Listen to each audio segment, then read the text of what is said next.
Hello students, চলো আজকে আমরা রায় মার্টিন প্রশ্নবিচিত্রা থেকে নবম শ্রেণীর ভূগোলের প্রথম পর্যায়ক্রমিক মূল্যায়নের মডেল 1 নিয়ে আলোচনা করি। দেখো, বিভাগ ক-তে একই দাগে বিকল্পগুলির থেকে সঠিক উত্তরটি নির্বাচন করে লেখো। একে আছে কুলীন গ্রহ ও বামন গ্রহ সংখ্যা নির্ণয়কারী সংস্থা হলো IAU। 2-এ পৃথিবীকে সমতল হিসেবে কল্পনা করে পৃথিবীর মানচিত্র প্রথম তৈরি করেন অ্যানাক্সিমেন্ডার। 3-এ কোন অক্ষরেখায় গোধূলির স্থায়িত্বকাল সবচেয়ে কম? নিরক্ষরেখায়। 4-এ প্রদত্ত কোন বছরটি অধিবর্ষ নয়? 2017। 5-এ দেখো, সবচেয়ে উন্নত মানের লোহার আকরিক হলো ম্যাগনেটাইট। 6-এ দেখো, ভারতের বৃহত্তম খনিজ তেল শোধনাগারটি হলো জামনগর। 7-এ দেখো, সৌর বিদ্যুৎ উৎপাদনে কোন রাজ্য প্রথম? গুজরাট।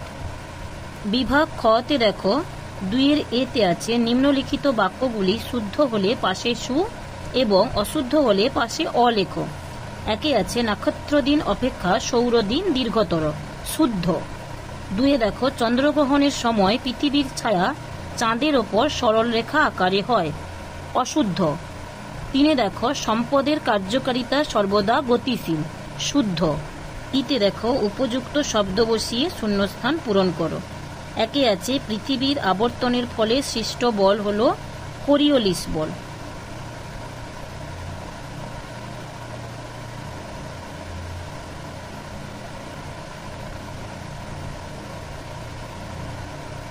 দুয়ে দেখো, এনটিপিসির সদর দপ্তর হলো দিল্লি।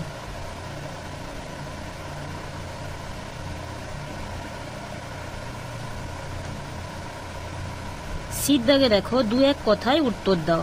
একে আছে পৃথিবীর গভীরতম অংশের নাম কি? মারিয়ানা খাত।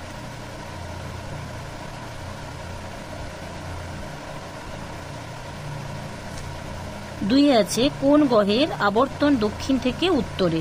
ইউরেনাস।